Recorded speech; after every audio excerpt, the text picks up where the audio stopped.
Carlos Alcaraz is into the semi-final of the US Open after defeating Jannik Sinner in which was called one of the greatest matches of the year. It was 5 sets, over 5 hours, and I'm going to speak about it in this video. So here we go. The US Open tennis Twitter account tweets out, Carlos Alcaraz wins one of the most incredible matches in tennis history. And we've got the trademark Alcaraz roar. One thing with this, it always surprises me how wide he can open his mouth. But forgetting that, it was a special match. You can see here by the score how close it was. Jannik Sinner was serving for the match. He had a match point as well, wasn't able to take it. And Alcaraz come through 6-3, 6-7, 6-7, 7-5, 6-3 in the 5th set. I don't even know where to begin with this one. I didn't get the chance to watch the match live. I've been going through highlights this morning. I mean, the match was over 5 hours, and I feel like the highlights itself, you could make an extended version of them, which would be longer than most other matches of the US Open this year. There was so many good shots. The one what stands out to me was in the 2nd set, I believe, just before the tie break, where Alcaraz hit a ball behind his back, kept the rally going, and then ended it winning the point. I mean, there was just so many mind-blowing moments, and the only thing I can really compare the Jannik Sinner-Carlos Alcaraz rivalry to, and the level of tennis we're able to watch when them two are playing, would probably be Rafael Nadal, Novak Djokovic. I mean, it is simply that good. They're so young, the rivalry is going to be going for many years to come. We've seen it at Wimbledon, where Sinner was able to beat him. He also beat Alcaraz the month after on the clay courts. And Alcaraz gets his revenge in what you would say would probably be the biggest matchup between the two of them ever. Because now, you're looking at it, and Carlos Alcaraz has a real chance of actually winning a Grand Slam, being the US Open. I mean, there's no Djokovic, there's no Rafael Nadal, there's no Daniel Medvedev, and there's no Kyrgios as well, who's just gone out. So Carlos Alcaraz is looking at this one, thinking, you know what, I am the big favourite, and I can do it. Let's go through some of the other tweets. We've got Tennis TV saying, what did we just watch? Mind blown there. Carlos Alcaraz wins a mind-blowing 5-hour thriller over Sinner to reach the US Open semis for the first time. He's never reached the semis of the US Open before, and now he is there. I think he can do it. I really believe he can do it. I think the big problem for him is the fact that he's played so many matches, and physically, is he going to be a little tired? We're going to go into that on another tweet in a second. But if he can physically stay fit and plays his best tennis, I can't see a way he loses this one. He's simply been that mesmerising. Let's look at the next one. We've got Jose Morgado getting in on the action, saying Alcaraz is the youngest Grand Slam semi-final since Rafael Nadal in 2005. He's also the youngest US Open semi-finalist since Pete Sampras in 1990. So he's in great company, let's be honest, and you can see how much it means to him. He's not just a good player, he's someone who gets the crowd going, and that is a lot of that due to the fact that the way he plays. His style is something which is very watchable. A lot of tennis fans who don't watch tennis week in, week out will watch Carlos Alcaraz and get instantly sucked in. A bit like the Big Three, he has that Big Three wow factor. And I don't want to dismiss Jannik Sinner as well, because he is just as good as Carlos Alcaraz and really unlucky not to win this match. I mean, he was in front for large spells of it. He had a match point, wasn't able to take it. And Alcaraz just never gave up. He has so much fight. There's never really a point with Alcaraz where he doesn't run for it, because he believes he can get to every single ball. And Jannik Sinner as well, there was a shot from him which really stands out, and it was after Alcaraz lobbed Sinner to put him in a really difficult situation.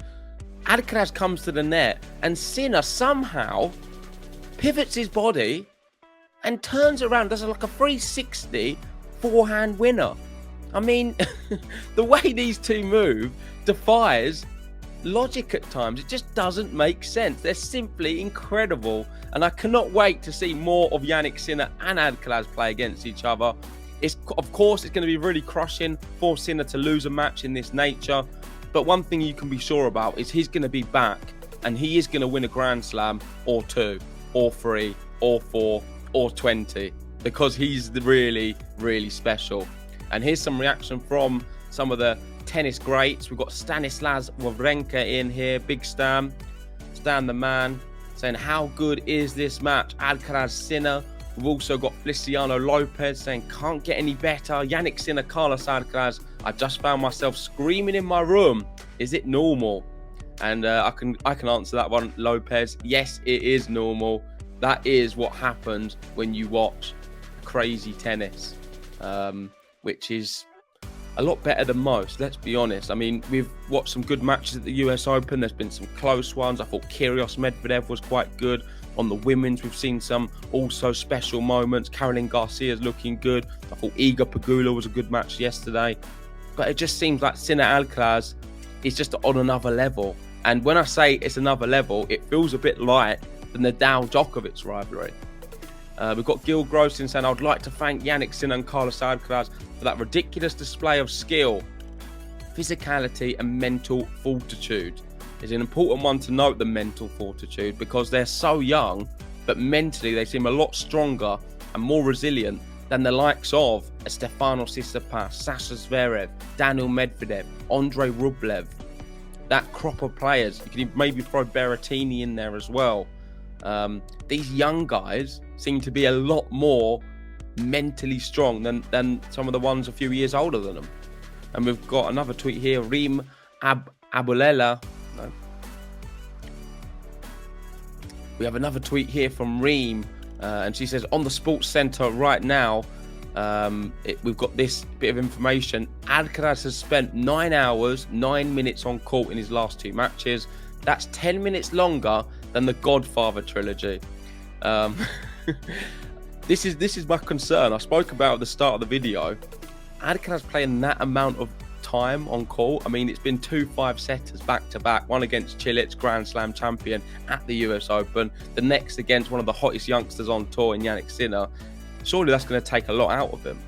I mean, next up is Francis Tiafoe, who's kind of been cruising through. I mean, he battered Rafael Nadal quite easily. It wasn't that physically challenging. And Rublev was straight set. So you're looking at Tiafoe, and he's got to be physically a lot fitter than an Alcaraz, who, by the way, on Tiafoe, he's serving bombs, 137 mile an hour aces.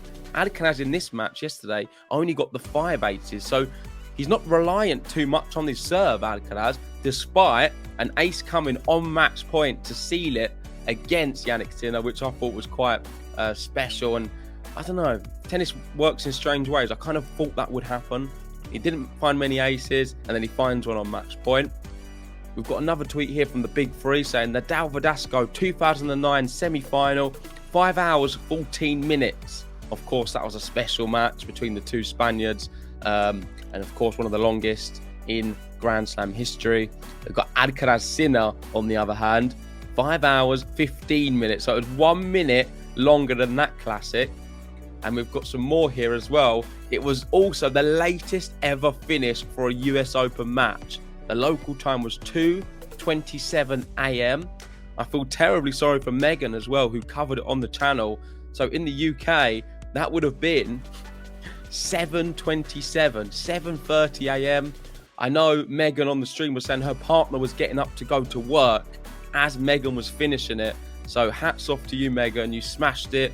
Fair play. Hopefully you're having a good rest today. But in a way, I guess it was worth it because you got to see something very special. And this is only the start of their rivalry. You've got to remember, we're going to see so many more matches of Alcaraz and Sinner. And listen, I can't stop talking about it because, as you can tell, I'm very excited by the prospect of seeing them meeting in hopefully future Grand Slam finals and semi-finals. Because in a way, the only disappointing part about all of this is that they got to meet so early. I thought this match was so good that it sort of warranted a final. This should have been the final. Sinner, Alcaraz in the final. But we are going to get plenty more opportunities And I think we will get a Grand Slam final between the two of them in not too many years.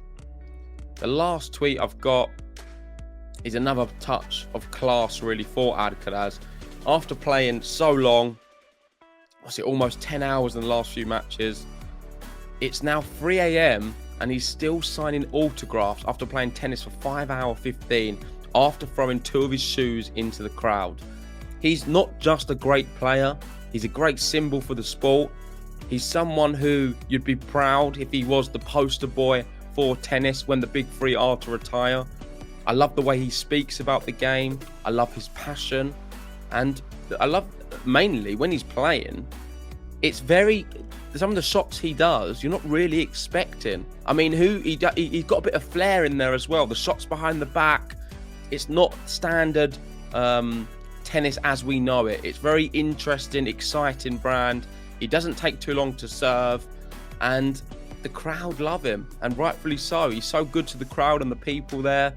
He's a future champion, a future star, and who's to say he doesn't go all the way and win this US Open. But there we go. That's my thoughts on the mega matchup. Carlos Alcaraz, Jannik Sinner, 5 sets. Alcaraz comes through on this occasion, getting some revenge for his defeat at Wimbledon to Jannik Sinner. We're going to be back covering some semi-final action on the men's and women's over the next few days. So make sure to join us on all of the streams. And of course, if you haven't already, hit the like button, subscribe if you're new, and we'll see you very soon.